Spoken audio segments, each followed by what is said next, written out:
और सीधे आपको बीजेपी मुख्यालय की तस्वीरें दिखाते हैं, जहां पर अब से कुछ ही देर में भारतीय जनता पार्टी का घोषणा पत्र जारी होगा। प्रधानमंत्री नरेंद्र मोदी पहुंच गए हैं। इसके साथ ही केंद्रीय गृह मंत्री अमित शाह भी मौजूद हैं।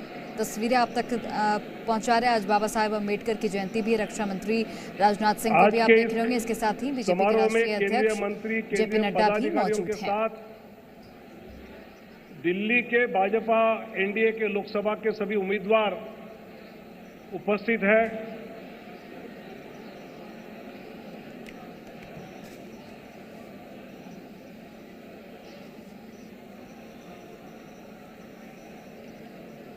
तो अब से कुछ ही देर में बीजेपी का घोषणा पत्र जारी होगा। लोकार्पण समारोह के पश्चात यहां से जाते समय हर एक को अपने यहाँ संकल्प पत्र की प्रति दी जाएगी। साथ ही भारतीय जनता पार्टी के साइट पर और डिजिटली भी आपको पहुंचाने की व्यवस्था कार्यक्रम के पश्चात तुरंत हो जाएगी।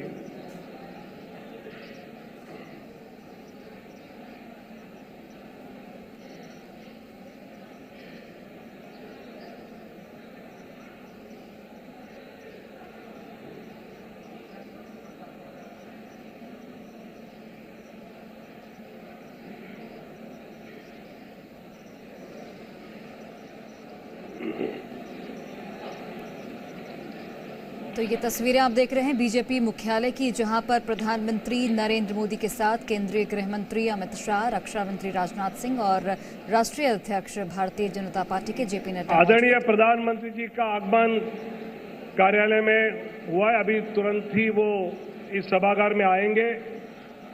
आदरणीय प्रधानमंत्री जी, आदरणीय राष्ट्रीय अध्यक्ष जी, आदरणीय रक्षा मंत्री जी, आदरणीय गृह मंत्री जी और आदरणीय वित्त मंत्री जी, ये सभी मंच पे आएंगे।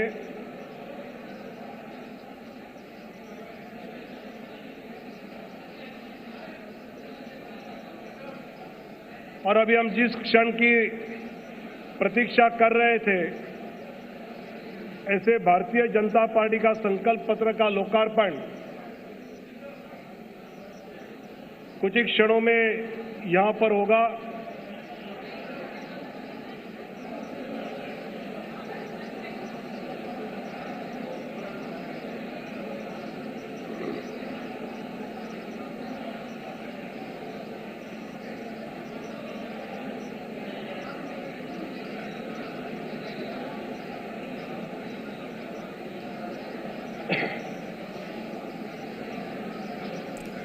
और अब से थोड़ी देर में संकल्प पत्र बीजेपी जारी करेगी। और आदरणीय प्रधानमंत्री जी का आगमन, आदरणीय राष्ट्रीय अध्यक्ष जी का, आदरणीय रक्षा मंत्री, आदरणीय गृह मंत्री, इनका बहुत बहुत स्वागत कर रहे हैं।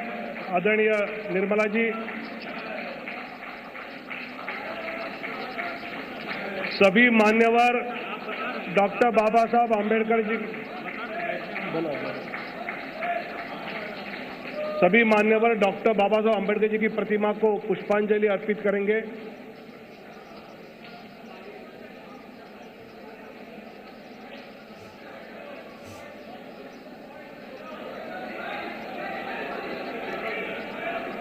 तो बिल्कुल बाबा साहेब अम्बेडकर की आज जयंती और इस मौके पर बीजेपी अपना घोषणा पत्र जारी कर रही है। तस्वीरें आप देखिए, मंच पर तमाम जो उच्च नेतृत्व हैं बीजेपी के वो मौजूद हैं। पीएम मोदी के साथ जेपी नड्डा, रक्षा मंत्री राजनाथ सिंह और पुष्पांजलि अर्पित करते हुए प्रधानमंत्री बाबा साहेब अम्बेडकर की प्रतिमा पर विकसित भारत संकल्प, इसकी तर्ज पर मैनिफेस्टो बीजेपी अपना जारी करेगी। और 2024 के चुनावी रण में किन बातों के साथ उतरना है, इस पर खास फोकस रहेगा। और भारतीय जनता पार्टी ने पहले ही जनता से सुझाव मांगे थे। करीब 15 लाख सुझावों के बाद घोषणा पत्र तैयार किया गया है, जिसमें हर वर्ग पर फोकस रहेगा, ये बीजेपी की ओर से कहा गया है। खासकर गरीब, युवा, किसान और नारी शक्ति पर फोकस रहने वाला है। और अब से थोड़ी ही देर में बीजेपी का घोषणा पत्र जारी होगा। जिसमें तमाम दिग्गजों की मौजूदगी है और भारतीय जनता पार्टी ने जो भी लोकसभा के उम्मीदवार चुनावी मैदान में उतारे हैं वो भी मौजूद हैं और सभी को संकल्प पत्र जारी होने के बाद भारतीय जनता पार्टी के राष्ट्रीय अध्यक्ष आदरणीय जगत प्रकाश नड्डा जी से मैं नम्र अनुरोध करता हूं कि आदरणीय प्रधानमंत्री जी का पटका और पुष्पगुच्छ से स्वागत करें।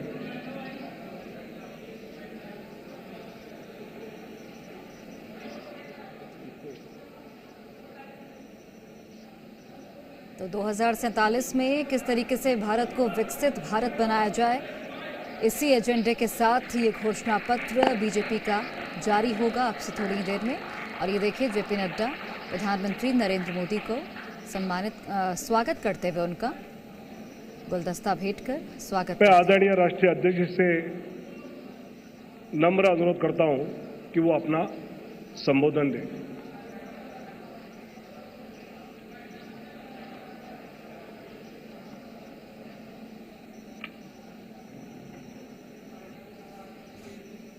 भारत के यशस्वी प्रधानमंत्री आदरणीय श्री नरेंद्र मोदी जी, मंचासीन सभी वरिष्ठ मंत्रीगण, यहाँ उपस्थित हमारे भारत सरकार के मंत्रीगण, संसदीय बोर्ड के सभी वरिष्ठ सदस्यगण और हमारे पत्रकार मित्रों, आज इस संकल्प पत्र के लॉन्चिंग के अवसर पर हम सब लोग यहाँ एकत्र आए हैं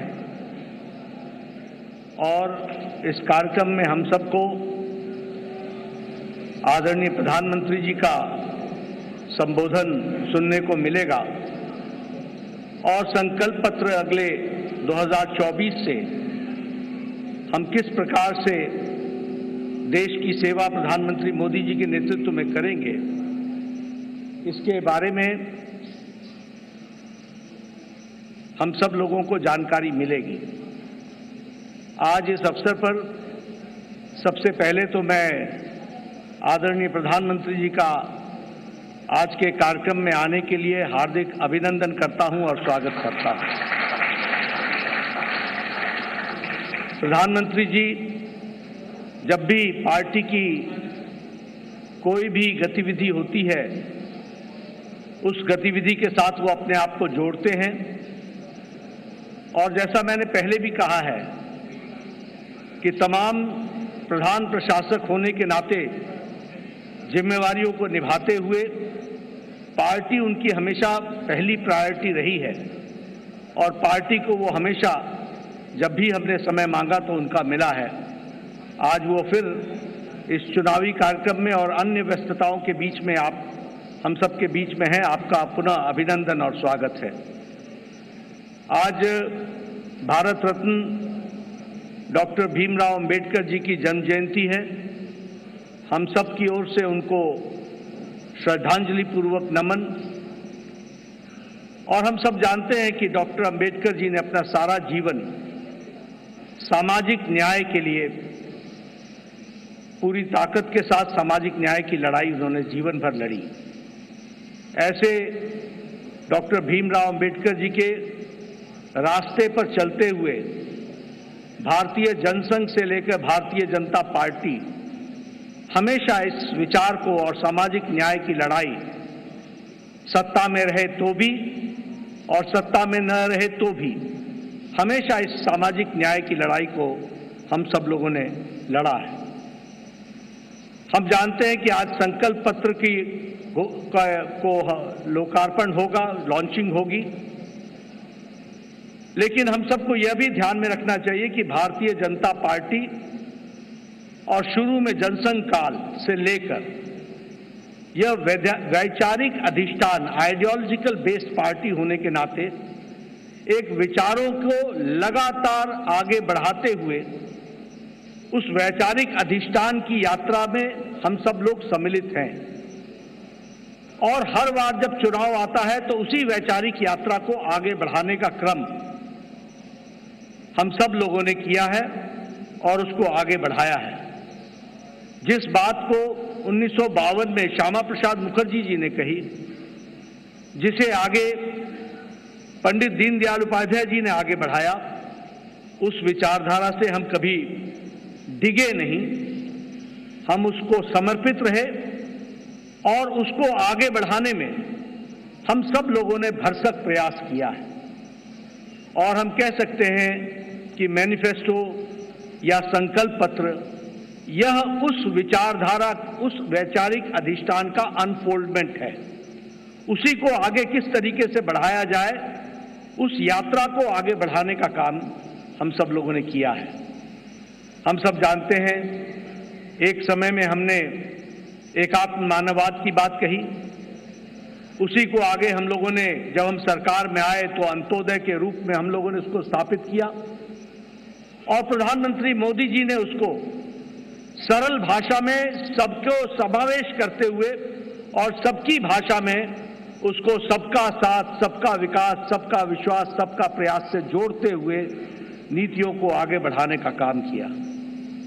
मुझे याद है कि 2014 में जब प्रधानमंत्री मोदी जी संसदीय दल के नेता सेंट्रल हॉल में चुने गए थे, तो उस समय उन्होंने बड़े स्पष्ट शब्दों में कहा था कि हमारी सरकार गरीब को समर्पित है, हमारी सरकार गांव के विकास को समर्पित है, हमारी सरकार जो समाज के अंतिम पायदान पर खड़ा व्यक्ति है उसको समर्पित है। और उसी को कार्य रूप देते हुए 2014 से एक लंबी यात्रा करते हुए पिछले 10 वर्षों में प्रधानमंत्री मोदी जी के नेतृत्व में देश ने इन सारे आयामों को बखूबी जनता को, गांव गरीब की चिंता करते हुए उसको आगे बढ़ाने का काम किया है। मित्रों, मैं यहां एक बात और भी कहना चाहता हूं कि जब देश की जनता क्लियर मैंडेट देती है तो नतीजे भी बड़ी स्पष्टता के साथ आते हैं। हम सब लोग जानते हैं कि 2014 में प्रधानमंत्री मोदी जी के नेतृत्व में हमारा वोट शेयर 31% पहुंचा, 282 सीटें हमने लोकसभा की जीती। और 2019 में प्रधानमंत्री मोदी जी के नेतृत्व में हमने अपना ही रिकॉर्ड तोड़ा और हमारा वोट शेयर 37.3% तक पहुंचा और हमारा वो सीट शेयर 303 सीटें हम लोगों ने लोकसभा में जीती। हम ये कह सकते हैं कि इस क्लियर मैंडेट को प्रधानमंत्री मोदी जी ने गांव के लिए, गरीब के लिए, वंचित के लिए, दलित के लिए, हमारी महिलाओं के लिए, हमारे युवाओं के लिए, हमारे किसान भाइयों के लिए और हमारे वंचित भाइयों के लिए उनको समर्पित किया। और उसी तरीके से अगर मैं गांव की बात करूं तो आज गांव, मैं यहां प्रधानमंत्री जी थोड़ा समय जरूर लेना चाहूंगा, लेकिन मुझे याद है 1993 में मैं पहली बार विधायक बना था। उस समय हमें अपने विधानसभा क्षेत्र में लगभग 90% के गांवों को घूमने के लिए पैदल जाना पड़ता था। आज हम कह सकते हैं कि ग्रामीण सड़क 3,80,000 किलोमीटर की ग्रामीण सड़कें बनी हैं, ऑल वेदर रोड बना और ऑल वेदर रोड के माध्यम से पक्की सड़कें बनी। आज हमारे इलाकों में कोई ऐसा गांव नहीं रहा जहां हम पक्की सड़क से पहुंच नहीं सकते हैं। यह बदलता भारत की तस्वीर हमने देखी है। उसी तरीके से अभी 60,000 नए गांवों को पक्की सड़कों से जोड़ने का काम हुआ है और ऑल वेदर रोड्स बनी है। कभी हमने कल्पना नहीं की थी कि गांव का सशक्तिकरण होगा, कभी गांव में भी कोई ऑप्टिकल फाइबर पहुंचेगा। लेकिन आज मुझे खुशी है कि आपके नेतृत्व में 2 लाख पंचायतों को आपके नेतृत्व में ऑप्टिकल फाइबर से जोड़ दिया गया है और उनको भी इंटरनेट फैसिलिटीज के साथ जोड़ा गया है। गरीब कल्याण की बात करें तो एक समय में यह असंभव सी बात लगती थी कि हम गरीब तक अन्न पहुंचा सकेंगे, लेकिन आपने त्रासदी में भी अवसर ढूंढ करके प्रधानमंत्री गरीब कल्याण अन्न योजना की स्कीम को आगे बढ़ाया। 80 करोड़ की जनता को या तो 5 किलो गेहूं या 5 किलो चावल और 1 किलो दाल ये देने की व्यवस्था की। आज उसके कारण हम ये कह सकते हैं कि लगभग 25 करोड़ लोग, भारत की आबादी आज गरीबी की रेखा से ऊपर उठ करके अबव पॉवर्टी लाइन में आ गई, बिलो पॉवर्टी लाइन से निकल गई। ये भी हमारे ध्यान में। और इंटरनेशनल मॉनिटरी फंड के अनुसार अति गरीबी भारत में अब 1% से भी कम हो गई है, 0.08%, 7% पर लाकर के खड़ा किया है। उसी तरीके से आवास योजना मैं यहाँ बार बार सुनाता हूँ और मुझे वो बार बार इच्छा भी होती है बताने की, क्योंकि वो धरातल की सच्चाई थी। एक समय में हमारे यहाँ हमारा ब्लॉक डेवलपमेंट ऑफिसर आके बताता था कि एमएलए साहब आपके यहाँ एक पंचायत में 2 इंदिरा आवास योजना मिली है, 2। अब बताओ इसको किसको दें? और मेरे लिए प्रश्न उठता था कि ये किसको दें, क्योंकि एक अनार 100 बीमार मैं किसको दूंगा? मैं बीडीओ साहब को कहता था कि आप ही तय करो कौन से मापदंड पर आप दे सकते हो। लेकिन आज 4 करोड़ प्रधानमंत्री आवास योजना में पक्के घर बन गए और आगे भी इस कार्य को आगे जारी रखा गया है। उसी तरीके से महिलाओं की चिंता की बात करें, आज जनधन खाते में 50 करोड़ में से 55.5% जनधन खाते महिलाओं के नाम पर खाते खुले हैं, यानी महिलाओं का सशक्तिकरण हुआ। ये भी हमें ध्यान में रखना चाहिए। उज्ज्वला योजना, ये योजना आप सब लोग शहर में रह करके आपको लगता होगा हाँ गैस का सिलेंडर मिल गया, लेकिन ये इतनी ही छोटी कहानी नहीं है। हमारी बहनें गांव में 5 बजे सुबह उठती थी, जंगलों में जाती थी, लकड़ियां काटती थी, आकर के चूल्हा जलाती थी, फूकनी से फूक फूक करके चूल्हा जलाती थी, धुआं को अपने छातियों पर लेती थी, रेस्पिरेटरी सिस्टम डिसऑर्डर होता था और आंखों में पानी आता था और घंटों के बाद वो जाकर के चाय बना पाती थी। आज 5 मिनट के अंदर गैस के चूल्हे के कारण नारी सशक्तिकरण किस तरीके से हुआ, इस उज्ज्वला गैस के कारण, और 10 करोड़ से 11 करोड़ 10 करोड़ सिलेंडर्स इस तरीके से और गैस के कनेक्शन दिए गए। सबसे बड़ी बात है, मुझे याद है, मैं बताना चाहूंगा, जब मैं छोटा था और जब मैं कभी भ्रमण पर सुबह सुबह निकलता था तो मैं देखता था कि गांव की बहनें झुंड के झुंड सिर्फ अपने दैनिक नित्य क्रम के लिए नेशनल हाईवे से होते हुए गांव और खुले में उनको शौच जाना पड़ता था। दैनिक जीवन में अपने इस तरीके का जीवन देखती थी। सूर्योदय और सूर्यास्त का इंतजार करना पड़ता था। आज 11 करोड़ इज्जत घर बनाकर 11 करोड़ बहनों को इज्जत देने का काम और life with dignity, human dignity, women dignity, इसकी चिंता अगर हुई तो वो प्रधानमंत्री मोदी जी के नेतृत्व में हुई है, वो भी हम सबके ध्यान में है। जैसा मैंने कहा, आज हमारा वैचारिक अधिष्ठान क्लियर मैंडेट के क्लियर रिजल्ट्स होते हैं और क्लियर मैंडेट आपने दिया, उसका क्लियर नतीजा निकला और वह नतीजा ये है, हमने 1951-52 में कहा एक देश में 2 निशान, 2 विधान, 2 प्रधान नहीं चलेंगे। हम 1951-52 से ये बात कह रहे थे, लेकिन आपने क्लियर मैंडेट दिया और 2019 के 6 अगस्त को धारा 370 को एब्रोगेट कर दिया गया, धाराशाही कर दिया गया।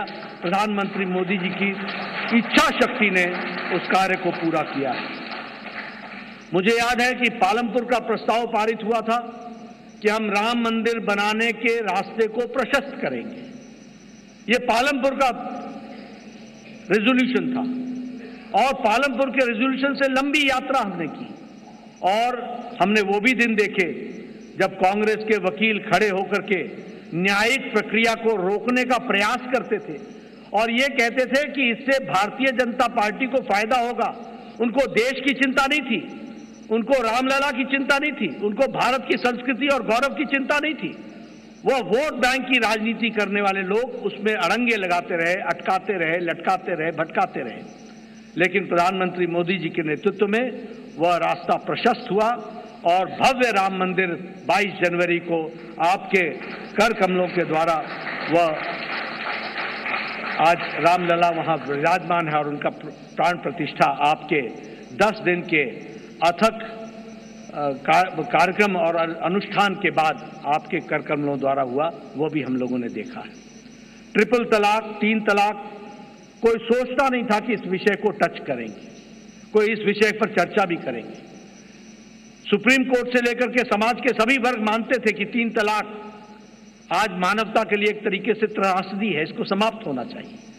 लेकिन यह इच्छा शक्ति, दृढ़ इच्छा शक्ति प्रधानमंत्री मोदी जी ने दिखाई और आपके क्लियर मैंडेट ने इस ताकत को प्रधानमंत्री मोदी जी को करने की इच्छा शक्ति दी और आज ट्रिपल तलाक से हम बहनों को, हमारे मुस्लिम बहनों को हम लोगों ने आज़ाद किया, यह भी हम सब लोगों ने देखा है।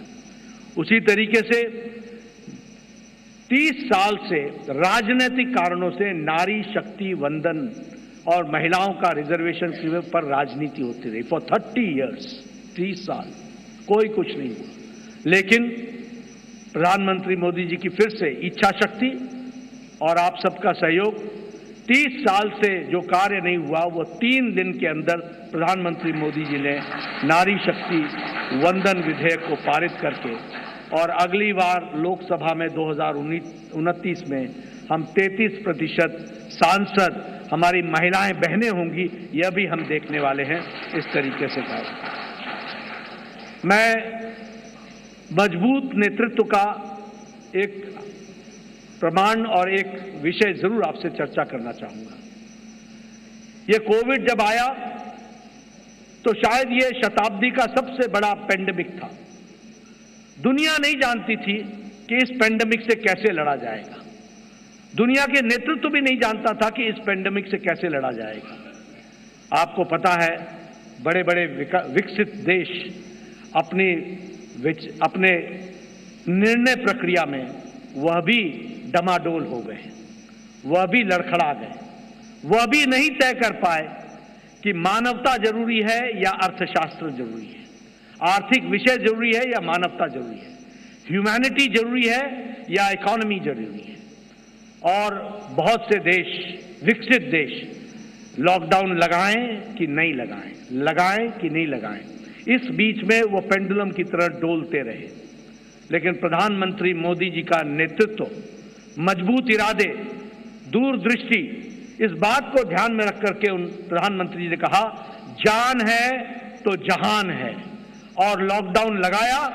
और जहां हमारा देश कोरोना से लड़ने के लिए तैयार नहीं था, वहीं 2 महीने के अंदर कोरोना से लड़ने के लिए प्रधानमंत्री जी ने देश को तैयार किया और फिर कहा जान भी है और जहान भी है, और फिर लॉकडाउन को हटाते हुए और दुनिया के नेतृत्व ने और दुनिया के लोगों ने इस बात को माना, इस बात का लोहा माना कि प्रधानमंत्री मोदी जी का कोरोना से लड़ने का स्ट्रैटेजी और उनका तरीका दुनिया में स्थापित हुआ कि वह सबसे अच्छे तरीके से मानवता के लिए कार्य किया गया। इस बात को भी हमने देखा।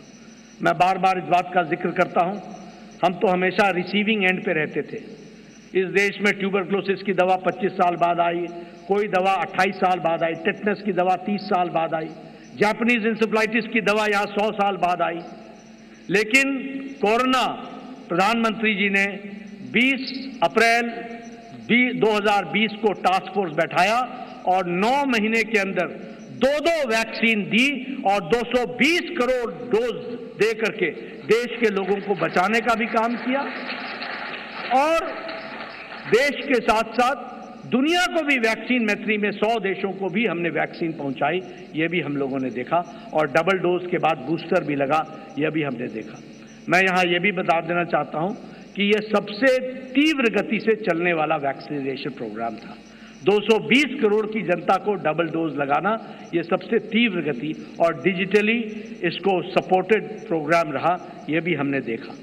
मित्रों, हमारे अभी आदरणीय राजनाथ जी मैनिफेस्टो और संकल्प पत्र के बारे में आपके सामने सारी बातें रखेंगे, लेकिन मैं इतना जरूर कहना चाहता हूं कि 10 साल इस बात का प्रमाण है कि देश ने इस बात को माना है कि मोदी की गारंटी पूरी होने की गारंटी है, इस बात की गारंटी।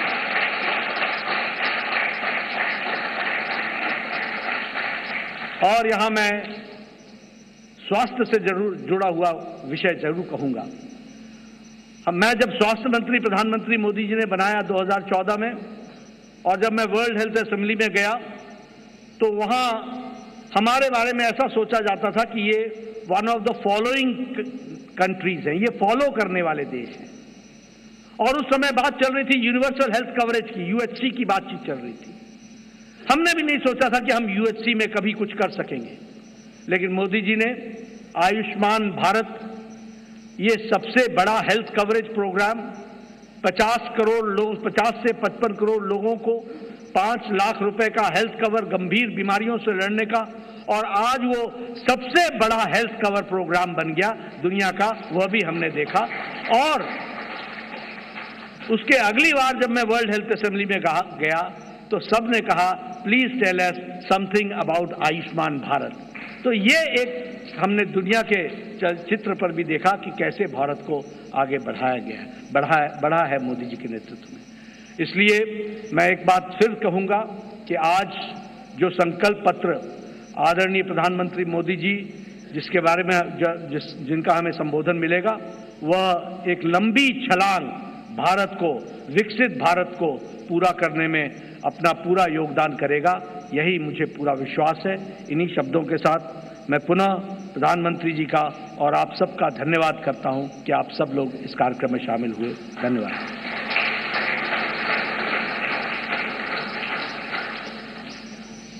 धन्यवाद अध्यक्ष जी।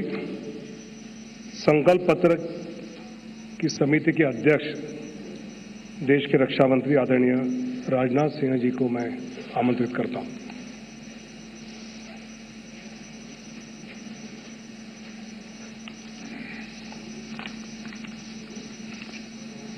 अध्यक्ष जी, सबसे पहले तो मैं आपको धन्यवाद देना चाहता हूं कि आपने इस संकल्प पत्र समिति की अध्यक्षता का दायित्व मेरे ऊपर सौंपा, और मुझे इस बात का हर्ष है, संतोष भी है कि मोदी जी के नेतृत्व में हमने देशवासियों से किया गया हर वादा पूरा किया है। चाहे 2014 का संकल्प पत्र हो या फिर 2019 का घोषणा पत्र हो, मोदी जी के नेतृत्व में हमने अपने हर संकल्प को पूरा किया है। जब मोदी जी के नेतृत्व में हम 2014 के लोकसभा चुनाव लड़ने जा रहे थे तो उस समय मैं पार्टी का राष्ट्रीय अध्यक्ष था। Doctor Murli Manohar Joshi ji manifesto committee के चेयरमैन थे। मोदी जी के आग्रह को ध्यान में रखते हुए पार्टी का जो संकल्प पत्र तैयार किया गया था उसमें इस बात का विशेष ध्यान रखा गया था कि जो ही संकल्प हम देश के सामने रखें उसे हम निश्चित रूप से पूरा करें। मित्रों, भाजपा अपने संकल्प पत्रों के माध्यम से जहां स्वाभिमानी और सशक्त भारत के निर्माण का रोड मैप प्रस्तुत करती है, वहीं समाज के हर वर्ग के विकास और कल्याण के प्रति अपनी प्रतिबद्धता को भी देश के सामने रखती है। 5 साल पहले 2019 में संकल्पित भारत, सशक्त भारत के उद्घोष के साथ जो घोषणा पत्र हम लेकर आए थे उसमें हमने आजादी के 75 वर्ष पूरे होने पर भारत की एक संकल्पना रखने के साथ साथ 2047 के भारत की भी रूपरेखा देश के सामने रखी थी। उसी भावना के अनुरूप ही हमने 5 साल के संकल्प लिए थे, और मुझे ये कहते हुए साथियों प्रसन्नता है कि साल 2019 में भारत के विकास एवं जन कल्याण के लिए जो भी संकल्प हमने लिए, आज 2024 तक उन सब को पूरा करने में हमने कामयाबी हासिल की है। हम लोगों को इस बात का गौरव है कि भाजपा अपने संकल्प पत्र के प्रत्येक वादे को पूरा करती है। जो हम कहते हैं वो हम करते हैं। हमारे वर्ड्स, हमारे डीड्स, हमारे कृति और हमारे कथन में कभी कोई अंतर नहीं रहा है। यह बात आज केवल भाजपा के लोग ही नहीं बल्कि देश के नागरिक भी मानने लगे हैं। यही विश्वसनीयता हमारी सबसे बड़ी ताकत है। हमने जम्मू और कश्मीर से धारा 370 समाप्त करने की बात कही थी। आज धारा 370 समाप्त हो चुकी है। हमने महिलाओं के लिए विधायी संस्थाओं में 33% आरक्षण की बात की थी। प्रधानमंत्री मोदी जी की प्रेरणा से नए संसद भवन का उद्घाटन होते ही पहला कानून नारी शक्ति बंधन अधिनियम के रूप में देश के सामने आया। साथियों, हमारे संकल्प पत्र में अयोध्या में भगवान राम के भव्य मंदिर के निर्माण का मार्ग प्रशस्त करने की बात भी कही गई थी। आज अयोध्या में रामलला की नव विग्रह में प्राण प्रतिष्ठा हो चुकी है। हमने अपने संकल्प पत्र में आत्मनिर्भर भारत के निर्माण की दिशा में कदम आगे बढ़ाने की बात की थी। आज उस दिशा में देश तेजी से आगे बढ़ रहा है। साथियों, हमने इंक्लूसिव ग्रोथ, समावेशी विकास की बात की थी और गरीब कल्याण के प्रति अपनी प्रतिबद्धता भी व्यक्त की थी। प्रधानमंत्री मोदी जी की गरीब कल्याण के प्रति संवेदनशीलता का इससे बड़ा उदाहरण और क्या हो सकता है कि देश के 80 करोड़ से अधिक जरूरतमंद व्यक्तियों को प्रधानमंत्री गरीब कल्याण अन्न योजना के तहत 2020 से लगातार मुफ्त राशन दिया जा रहा है और मोदी जी ने इस योजना को 2029 तक चलाने का संकल्प भी व्यक्त किया है। साथियों, प्रधानमंत्री मोदी जी के नेतृत्व में हमने पिछले 5 वर्षों में संकल्पित भारत, सशक्त भारत के संकल्प को पूरा करने पर सफलतापूर्वक काम किया है। अब हम भारत के 140 करोड़ नागरिकों के सामने अपना नया संकल्प पत्र प्रस्तुत करने जा रहे हैं। भारतीय जनता पार्टी के जिस संकल्प पत्र को आज हम जनता के सामने प्रस्तुत कर रहे हैं, उसे तैयार करने में बड़ी एक्सटेंसिव और कॉम्प्रिहेंसिव एक्सरसाइज भी की गई है। संकल्प पत्र समिति के पास 3 माध्यमों से सुझाव आए। पहला, रथ के माध्यम से सुझाव हमारे पास आए। दूसरा, संस्थाओं और व्यक्तियों द्वारा पार्टी संगठन के माध्यम से सुझाव आए, हम तक पहुंचाए और बड़ी संख्या में ऑनलाइन इनपुट्स भी हम तक आए। 4 लाख सुझाव नमो ऐप के माध्यम से भी आए। करीब 10 लाख सुझाव वीडियो के माध्यम से आए हैं। ऐसे करीब 15 लाख से अधिक सुझाव समिति के पास आए हैं, जिनकी स्क्रीनिंग करके हमने उनकी समरी तैयार की है। उनमें से मुख्य मुद्दे ढूंढे गए और उस पर चर्चा हुई कि इन मुद्दों पर हम क्या कर सकते हैं। इस बात पर भी विचार हुआ कि हम जो संकल्प लेंगे उनके फाइनेंशियल इम्प्लीकेशंस क्या होंगे। यह विषय केंद्र का है या राज्य सरकारों से जुड़ा है या समवर्ती सूची का है। इस विषय से जुड़ी कोई स्कीम चल रही है या नहीं और इसका हमारे मित्र देशों पर कोई असर तो नहीं पड़ेगा, यह भी सावधानी बरती गई है। सभी बातों पर बहुत ही गंभीरतापूर्वक विचार हुआ है। साथियों, हर विषय की 360 डिग्री एनालिसिस करने के बाद हमने विषयों को 24 ग्रुप्स में बांटा है, 24 ग्रुप्स में से बांटा है। इनमें से 10 सोशल ग्रुप्स बनाए गए, जिनमें गरीब, युवा, मध्यम वर्ग, नारी शक्ति, किसान, श्रम शक्ति, मछुआरे, एसएमईज, विश्वकर्मा, स्मॉल ट्रेडर, वंचित वर्ग, सीनियर सिटीजन एवं सबका साथ सबका विकास, जिसमें समाज के अन्य पिछड़े व कमजोर वर्ग शामिल हैं। इसी तरह जीवन और गवर्नेंस के जुड़े मुद्दे ये 14 सेक्टर में बांटा गया है इन्हें।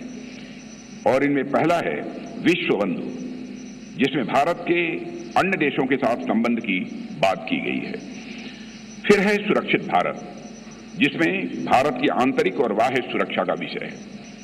तीसरा है समृद्ध भारत, चौथा है ग्लोबल मैन्युफैक्चरिंग हब, पांचवा वर्ल्ड क्लास इंफ्रास्ट्रक्चर, छठा ईज ऑफ लिविंग, सातवां विरासत का विकास, आठवां है गुड गवर्नेंस यानी सुशासन, नवां है स्वस्थ भारत, 10वां गुणवत्तापूर्ण शिक्षा, 11वां है खेल का विकास, 12वां है सभी क्षेत्रों का संतुलित विकास करना, 13वां है इनोवेशन एंड टेक्नोलॉजी और 14वां है सस्टेनेबल इंडिया, जहां पर्यावरण से जुड़ी हुई बातें। हमारे संकल्प पत्र का हर संकल्प मोदी की गारंटी से युक्त है। मित्रों, आज भारतीय राजनीति में मोदी की गारंटी 24 कैरेट सोने जितनी खरी मानी जाती है। इसलिए मुझे कहने में रंच मात्र भी संकोच नहीं है कि हमारा संकल्प पत्र भारत ही नहीं, दुनिया के राजनीतिक दलों के मैनिफेस्टो के लिए एक गोल्ड स्टैंडर्ड है। और मुझे पूरा विश्वास है जिन संकल्पों को हम यहां रख रहे हैं वह 2047 तक एक विकसित भारत के निर्माण के प्रधानमंत्री मोदी जी के संकल्प को जहां यह आकार भी देगा वहीं यह विस्तार भी देगा और उसे साकार करने में भी यह मददगार साबित होगा। साथियों, मैं यह भी आपको की जानकारी में लाना चाहूंगा कि इस संकल्प पत्र को तैयार करने में अपनी प्रतिदिन की अत्यधिक व्यस्तताओं के बावजूद हम सबके साथ देर रात तक बैठकर माननीय प्रधानमंत्री जी ने हम सभी का मार्गदर्शन किया है। उनके पास बैठने के बाद और उनके विचारों सुनने के बाद मैं स्वयं इस नतीजे पर पहुंचा, कैसा होगा हमारा विकसित भारत, जहां इस संबंध में उनके अंदर पूरी स्पष्टता है, वहीं पर आत्मविश्वास है कि यह हासिल होकर रहेगा। साथियों, इस इलेक्शन कमेटी की कन्वीनर श्रीमती निर्मला सीतारमण जी और जितने भी हमारे इलेक्शन कमेटी के सदस्य हैं, इलेक्शन मैनिफेस्टो कमेटी के, उन सभी के योगदान की मैं सराहना करता हूं। और अंत में मैं यह भी कहना चाहूंगा, साथ ही दिन रात सारे सुझावों को संकलित करना, अध्ययन करना और उसे संकल्प पत्र के रूप में तैयार करने में जो भूमिका हमारे रेल मंत्री श्री अश्विनी कुमार वैष्णव ने निभाई है, उसकी भी मैं विशेष रूप से मैं सराहना करना चाहता हूं। इन्हीं शब्दों के साथ अपना निवेदन समाप्त करता हूं।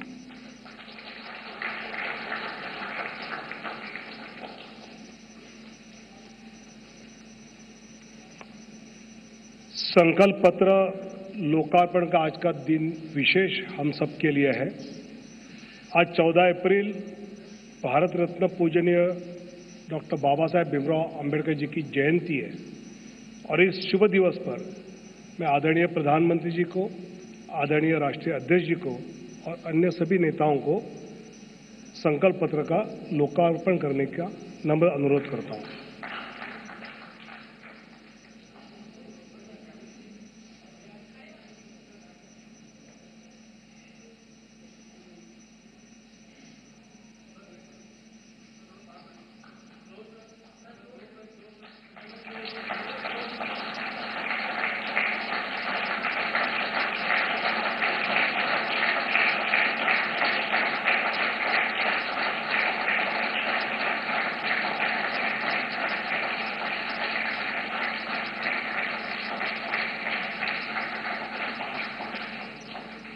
बहुत बहुत धन्यवाद।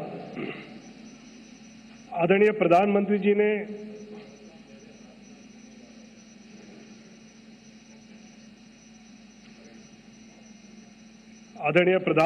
ने कुछ दिन पहले ज्ञान की बात कही थी।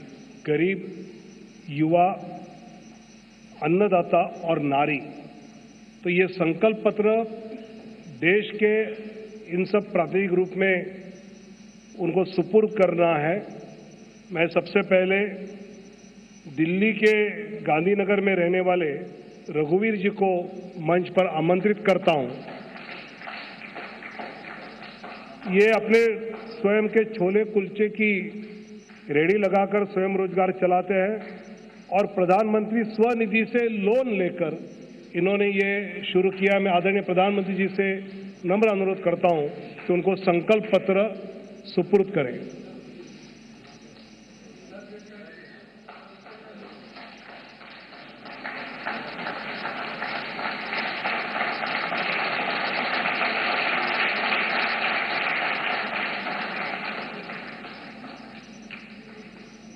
श्री रवि कुमार ये युवा है और इन्होंने गाजियाबाद के निवासी है। सुमंगला योजना से और आवास योजना में ये लाभार्थी है। मैं आदरणीय प्रधानमंत्री जी से अनुरोध करता हूं कि वो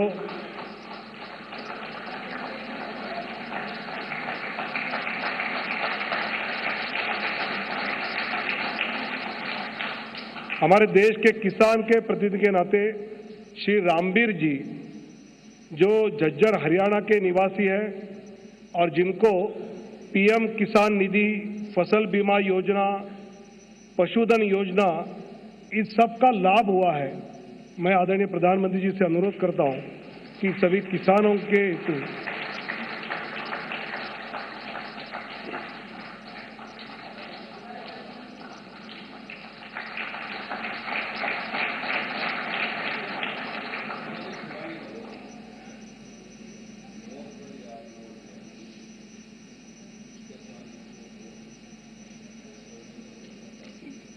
बस्तर की हमारी बहन श्रीमती नीलावती मौर्य छत्तीसगढ़ की रहने वाली है। नीलावती बहन को आवास योजना का लाभ हुआ है, उज्ज्वला योजना का लाभ हुआ है, महतारी वंदन योजना जो छत्तीसगढ़ की चर्चित योजना उसका लाभ हुआ है, नल जल योजना का लाभ हुआ है। सभी बहनों का एक प्रातिनिधिक रूप में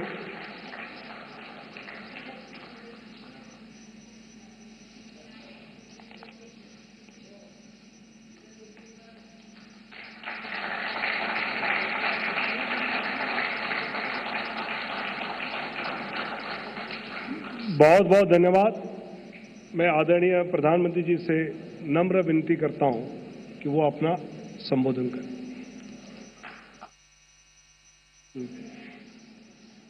एक रील बनाई है इस मैनिफेस्टो को लेकर, वो दिखाएंगे और उसके बाद आदरणीय प्रधानमंत्री जी का संबोधन होगा। मैं नरेंद्र दामोदर दास मोदी, एक व्यक्ति जो आज भरोसे का पर्याय बन चुका है, एक पार्टी जो विश्वास का प्रतीक बन चुकी है। पिछले 10 साल में इनके विचार प्रेरणा बनता गया। मैं देश नहीं रुकने दूंगा, मैं देश नहीं रुकने दूंगा, मैं देश नहीं झुकने दूंगा। इनके बोल बदलते गए गारंटी में और सही नीयत बदलती गई सही नतीजों में। मोदी की गारंटी मतलब गारंटी पूरा होने की भी गारंटी। आने वाले 5 साल भी होंगे सेवा, सुशासन और गरीब कल्याण के। ये है भाजपा का संकल्प और मोदी की गारंटी। आपने 2014 में गरीब के इस बेटे को देश की सेवा का अवसर दिया और इसलिए मैंने ठाना कि जब तक गरीब की हर चिंता दूर नहीं करूंगा, मैं चैन से नहीं बैठूंगा। अगले 5 वर्षों तक मुफ्त राशन, पानी, गैस कनेक्शन और पीएम सूर्य घर से 0 बिजली बिल की व्यवस्था करेंगे। आयुष्मान भारत से 5 लाख तक का मुफ्त इलाज मिल रहा है, आगे मिलता रहेगा। ये है भाजपा का संकल्प और मोदी की गारंटी। मध्यम वर्ग परिवारों के पक्के घर का सपना पूरा करेंगे। हर परिवार के लिए स्वास्थ्य सेवाओं का विस्तार हो, नए शिक्षण संस्थान बने और इंफ्रास्ट्रक्चर में सुधार हो और पर्यावरण स्वच्छ हो। ये है भाजपा का संकल्प, मोदी की गारंटी। मोदी सरकार में पारदर्शी परीक्षाओं से लाखों युवाओं को रोजगार मिला है और पेपर लीक पर भी बड़ा कानून बना है। अब इस कानून को लागू करेंगे। नेशनल एजुकेशन पॉलिसी लागू होगी। हर नागरिक को हाई क्वालिटी शिक्षा प्राप्त होगी। और खेल वीरों तैयार हो जाओ, हम 2036 में ओलंपिक्स की मेजबानी करेंगे। ये है मोदी की गारंटी। युवाओं के लिए infrastructure, investment, manufacturing, high value service, startups, tourism और स्पोर्ट्स के माध्यम से लाखों रोजगार के अवसर पैदा करेंगे। ये है भाजपा का संकल्प, मोदी की गारंटी। मोदी सरकार का मंत्र है नारी तो नारायणी। शक्ति की वंदना करते हुए मोदी जी ने लखपति दीदी का विचार रखा और 1 करोड़ बहनें लखपति दीदी बन भी गई हैं। आगे 3 करोड़ को बनाएंगे। महिला स्वयं सहायता समूहों को सर्विस सेक्टर से जोड़कर नए अवसर देंगे। साथ ही cervical cancer, breast cancer, osteoporosis इत्यादि समस्याओं पर भी खास ध्यान दिया जाएगा। महिलाओं के लिए सार्वजनिक स्थानों पर शौचालय बनाए जाएंगे। नारी वंदन अधिनियम को लागू करेंगे। ये है भाजपा का संकल्प, मोदी की गारंटी। बीज से बाजार तक किसानों की आय बढ़ाने के प्रयास करेंगे। हम श्री अन्न को सुपर फूड की तरह स्थापित करेंगे। नैनो यूरिया और प्राकृतिक खेती से जमीन की सुरक्षा करेंगे। हम कृषिगत शक्ति के रूप में कृषि इंफ्रास्ट्रक्चर का विशेष विकास करेंगे। मछुआरों के जीवन छूते हर पहलू, जैसे कि नाव का बीमा, फिश प्रोसेसिंग यूनिट, सैटेलाइट द्वारा समय पर जानकारी, इन सभी को मजबूत करेंगे। मछली पालकों को सीवीड और मोती की खेती के लिए भी प्रोत्साहित करेंगे। ये है भाजपा का संकल्प, मोदी की गारंटी। हम gig workers, migrant workers, taxi drivers, truck driver, auto driver, कुली, घरों में काम करने वाले श्रमिक, सभी को ई श्रम पर जोड़कर उन तक कल्याणकारी योजनाएं पहुंचाएंगे। हाईवे पर ट्रक चालकों के लिए आधुनिक सुविधाएं बनवाएंगे। ये है मोदी की गारंटी। मेरे साथियों, मैं आपको गारंटी देता हूं, आपका सपना ये मोदी का संकल्प है। भारत की प्राचीन योग की विरासत को एक एम्बेसडर बनकर मोदी जी ने दुनिया तक पहुंचाया है। आगे योग का ऑफिशियल सर्टिफिकेशन भारत देगा, ये मोदी की गारंटी है। विश्व भर में थिरुवल्लुवर कल्चरल सेंटर के माध्यम से भारत की संस्कृति को विश्व में ले जाएंगे। भारत की क्लासिकल भाषाओं के अध्ययन की व्यवस्था उच्च शिक्षण संस्थाओं में करेंगे। पिछले 10 साल साक्षी हैं, हर वंचित वर्ग को वरीयता देती है मोदी सरकार। आगे 2025 को जनजातीय गौरव वर्ष के रूप में घोषित करेंगे और एकलव्य स्कूल, पीएम जनमन, वन उत्पादों में वैल्यू एडिशन एवं इको टूरिज्म को बढ़ावा देंगे। ओबीसी, एससी और एसटी समुदायों को जीवन के हर क्षेत्र में तो बिल्कुल बीजेपी ने लोकसभा चुनाव 2024 के लिए अपना घोषणा पत्र जारी कर दिया है और अब से थोड़ी देर में प्रधानमंत्री का संबोधन भी होगा, वो भी तस्वीरें आप तक पहुंचाएंगे।